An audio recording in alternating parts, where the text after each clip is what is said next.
Salam alaikum wa rahmatullahi wa barakatuh, j'espère que vous allez bien. Je suis très contente aujourd'hui, ce matin.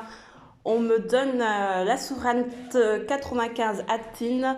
Le prophète Mohammed sallallahu alayhi wa sallam a dit celui qui mange le fruit du figuier, donc la figue, qu'il se rappelle du fruit du paradis, parce qu'au paradis, les fruits sont sans noyau. Donc, c'est une très belle, c'est un très beau cadeau pour ce matin, pour se remettre en forme, à la suite de plusieurs attaques nocturnes. Alors, tu descends, Imran, s'il te plaît. Donc, je vous invite à accentuer et à intensifier vos actes de protection et à vous raffermir davantage.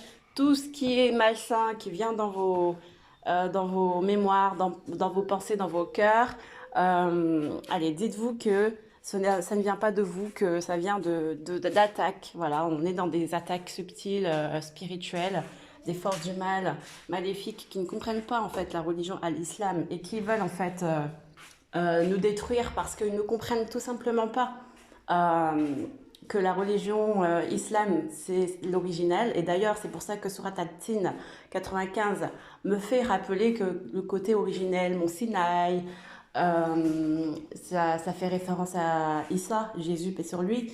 La cité sur Al-Balad al-Yamin, ça me fait penser à la Mecca, avec le prophète Mohammed sallallahu alayhi wa sallam. Et quoi d'autre? Donc il y avait Issa, Jésus, donc Mohammed, salam, et puis un autre prophète, je ne sais plus. Voilà, donc ça fait penser à Moïse, voilà, l'olivier, le mont Sinaï, ça fait penser à Moïse, paix sur lui, et l'olivier, ça fait penser à Jésus, Issa, paix sur lui. Donc vous voyez, on a Moïse, Issa, Jésus et prophète Mohammed salam. Donc, paix sur eux tous. Donc, vous voyez les trois religions réunies dans Surat At-Tin. Donc, on ne devrait pas se faire la guerre, tout simplement. Non, on ne se fait pas la guerre. On est amoureux d'Allah, Inch'Allah, Amin, si Dieu veut. Et donc, nous sommes réunis dans cette Surat At-Tin par des allégories, des symboles très forts du sens originel, vous voyez. Et l'islam, ce n'est pas une religion, je le dis toujours, c'est pas une religion parce que c'est un mode de vie, un mode de compréhension de vie originel que Allah a voulu pour tous les prophètes, donc pour l'ensemble de l'humanité. Et le fait que nous soyons attaqués continuellement parce que nous souhaitons le retour de cet islam originel sur terre, eh bien, parce qu'ils ne comprennent pas, tout simplement, ils ne comprennent pas. Ils veulent rester toujours dans cette appartenance de culture, voilà.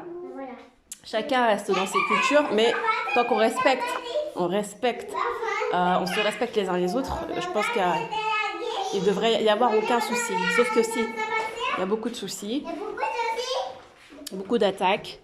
Voilà, c'est comme entre frères et sœurs, quand il y a la jalousie, bah, on s'attaque, on se donne des piques, mauvais œil, voilà, mauvaises paroles, voilà, tout ça, on connaît. Rien qu'en famille, on connaît.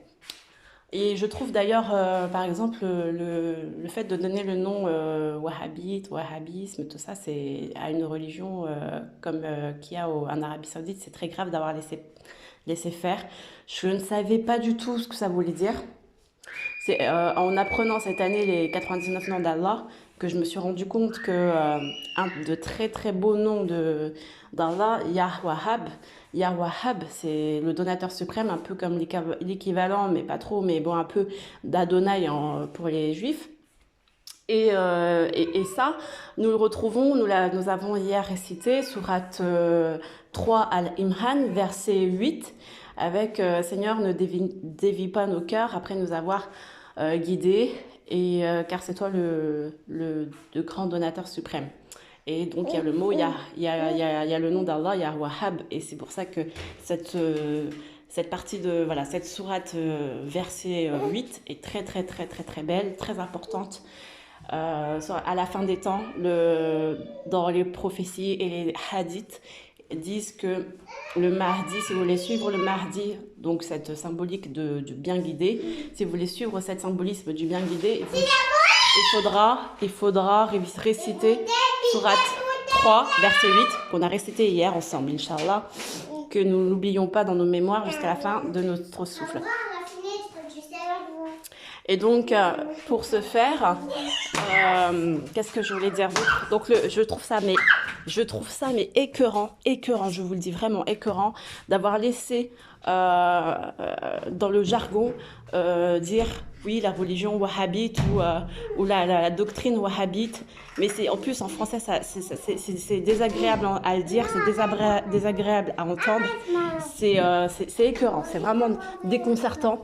D'avoir laissé qu'on usurpe les noms comme ça d'Allah et qu'on en fait en plus après ça devient peut-être à la base c'était une bonne doctrine, hein, je l'énigre pas, mais à la fin vous voyez ça devient quelque chose qui est désagréable. Et les garçons vous restez calmes, d'accord? Et tu descends. Donc voilà. Il faudra revoir tout ça, parce que maintenant on voit bien que la religion à l'islam n'a rien à voir avec la doctrine qui est devenue aberrante, voilà, du wahhabisme. Voilà.